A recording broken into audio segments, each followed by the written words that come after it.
Assalamualaikum warahmatullahi wabarakatuh. Apa kabar sobat Bisa? Semoga sehat selalu. Kali ini saya akan mereview kelebihan dan kekurangan rumput odot. Rumput odot adalah salah satu rumput yang banyak diternak oleh banyak dibudidaya oleh peternak Indonesia. Karena rumput ini adalah salah satu rumput kesukaan peternak mereka. Di sini saya juga memelihara rumput odot, tapi sudah tidak terlalu banyak karena ini sementara saya budidaya sebagai tambahan saja. Jadi saya memiliki banyak varietas tanaman rumput. Jadi di antara rumput yang itu adalah odot. Baik, saya akan menjelaskan kelebihan dan kekurangan rumput odot. Yang pertama, kelebihannya, rumput ini memiliki kandungan protein kasar kurang lebih 10-14%. Kemudian yang kedua, ternak sapi ataupun kambing ini termasuk yang menyukai jenis rumput ini karena memiliki batang yang lebih empuk dan warnanya, daunnya lebih hijau, serta daunnya yang halus, ya, tidak kasar dan tidak berbulu. Dia bagian bulunya hanya ada di bagian pinggiran bawah daun, tetapi ini sangat-sangat sedikit sekali bulunya. Makanya binatang-binatang sapi, kambing, bahkan ada juga yang dijadikan bahan pakan untuk ayam atau bebek atau juga kalkun. Ya, ini adalah salah satu makanan yang sering dibudidayakan. Kemudian kekurangannya, tambahan tadi untuk rumpun, ya, rumputnya juga lumayan banyak untuk odot dan tingginya kurang lebih sekitar 50-60 cm tergantung tingkat kesuburannya. Kemudian yang selanjutnya adalah kekurangannya. Rumput odot ini memiliki produktivitas pertumbuhan yang agak lama dibandingkan dengan rumput gajah pakcong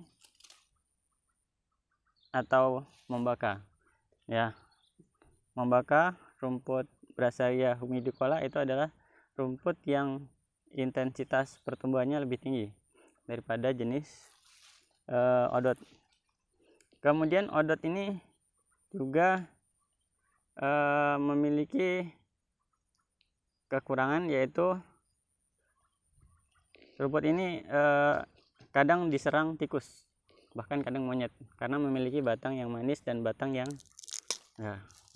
agak rapuh seperti itu, batangnya renyah. Jadi monyet itu suka, bahkan tikus ini juga suka, ya. Yang sering menyerang rumput ini adalah tikus. Kemudian rumput odot ini jika ditanam lama maka akan memunculkan batang-batang seperti ini, batang-batang tua, dan kita harus pintar-pintar menyulam bagian-bagian tanaman ini agar tetap bisa bertahan hidup. Kemudian rumput odot ini karena kadar airnya cukup banyak, biasanya proses pembuatan silase atau fermentasi ini membutuhkan bahan yang lain, ya. Jadi kalau kita ingin membuat fermentasi atau silase, odot ini boleh digunakan, tetapi harus dicampur dengan bahan lain seperti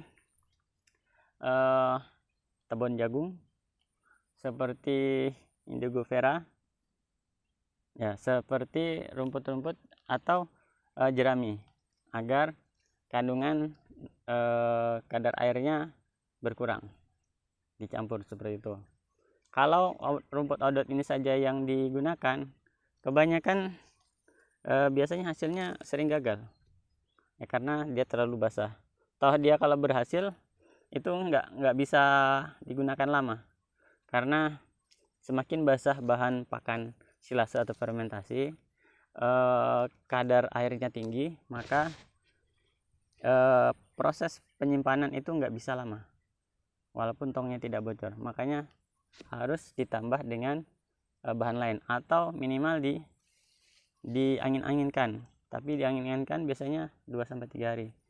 Dan sebenarnya alangkah baiknya jika pakan ternak itu rumput gajah, rumput tebon dan lain sebagainya, itu yang paling bagus adalah setelah panen minimal 1 malam sudah harus kita chopper, kita cacah.